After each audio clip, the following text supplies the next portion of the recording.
रामायण की कहानी में मेघनाद, जिन्हें इंद्रजीत भी कहा जाता है, रावण के पराक्रमी पुत्र और शक्तिशाली योद्धा थे।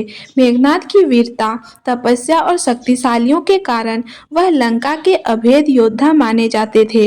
उनकी पत्नी सुलोचना, जो शूर्पणखा की पुत्री थी, अपने पति के प्रति अनन्य प्रेम और समर्पण की भावना रखती थी।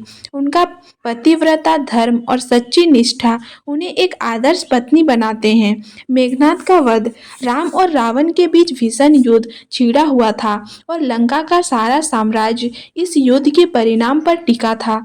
मेघनाद ने राम और लक्ष्मण के खिलाफ कई युद्ध लड़े और अपनी शक्तियों से राम की सेना को कई बार मुश्किल में डाल दिया। मेघनाद की शक्ति का सामना करना किसी के लिए आसान नहीं था, लेकिन जब उन्होंने लक्ष्मण का अपमान किया तो लक्ष्मण ने उनका अंत करने का संकल्प लिया। हनुमान जी और विभीषण के मार्गदर्शन में लक्ष्मण ने यज्ञ करते समय मेघनाद पर हमला किया, जिससे उनके सभी रक्षा कवच भंग हो गए। अतः लक्ष्मण ने मेघनाद का वध कर दिया। मेघनाद की मृत्यु के साथ ही लंका के विजय की आशा भी समाप्त हो गई और रावण को गहरा आघात पहुंचा। सुलोचना का शोक और साहस।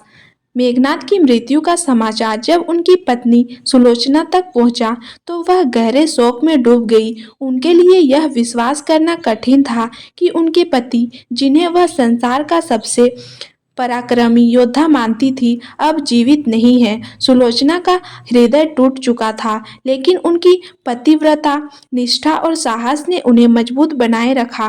उन्होंने अपनी सच्ची निष्ठा और प्रेम के कारण अपने पति के मृत शरीर के समीप जाकर अपने जीवन के अगले निर्णय का विचार किया। सुलोचना का प्रेम और समर्पण।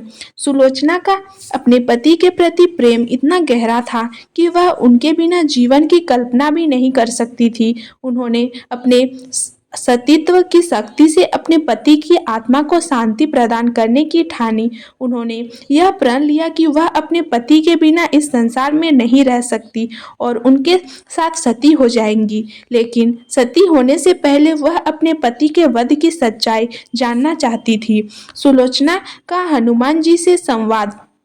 कुछ कथाओं में बताया गया है कि सती होने से पहले सुलोचना ने हनुमान जी से मिलकर मेघनाद की मृत्यु के बारे में जानकारी ली। हनुमान जी ने उन्हें बताया कि मेघनाद का वध धर्म और न्याय के पालन के लिए हुआ है। हनुमान जी ने उन्हें यह भी समझाया कि यह नियति का निर्णय था और इसमें बदलाव संभव नहीं है। हनुमान जी के इन शब्दों ने सुलोचना को और अधिक साहस प्रदान किया और उन्होंने अपने सती होने के संकल्प को और मजबूत कर लिया। सुलोचना का सती होना। सुलोचना ने निर्णय लिया कि वह अपने पति मेघनाद के साथ सती हो जाएंगी। उन्होंने अपने पति के शव के पास बैठकर अपने जीवन का अंत करने का निश्चय किया। उनके इस निर्णय से पूरे लंका में शोक की लहर दौड़ गई। उनके सती होने के दृश्य को देखकर वहां उपस्थित सभी लोग उनके पतिव्रता धर्म की महानता के आगे नतमस्तक हो गए। जब सुलोचना ने अग्नि में प्रवेश किया तो चारों ओर उनके सतीत्व की महिमा फैल गई। उनकी पवित्रता, निष्ठा के बल पर अग्नि में भी उन्हें शीतलता प्रदान की और उनके साथ उनके पति की आत्मा को शांति मिली। सुलोचना के इस महान त्याग और पतिव्रता धर्म ने उन्हें अमर कर दिया। उनकी सती होने की यह घटना भारतीय संस्कृति में पतिव्रता स्त्रियों के आदर्श रूप में स्थापित हो गई। सती सुलोचना की अमरता। सती सुलोचना की यह कहानी भारतीय समाज में नारी शक्ति, प्रेम और त्याग का प्रतीक माना जाती है। उनकी महानता का गुणगान विभिन्न लोक कथाओं और ग्रंथों में होता है। सुलोचना ने न केवल अपने पति के प्रति सच्चा प्रेम और समर्पण दिखाया, बल्कि उन्होंने यह भी प्रमाणित कर दिया कि सच्चे प्रेम और पवित्रता धर्म में असीम शक्ति होती है। उनकी यह कहानी सदियों से हर पत्नी के लिए प्रेरणा बन गई है, जो अपने पति के प्रति अन्याय, प्रेम और निष्ठा रखती है। सुलोचना के सतीत्व और त्याग की इस महान कथा को लोग आज भी श्रद्धा से याद करते हैं और यह कहानी नारी की सच्ची शक्ति को उजागर करती है।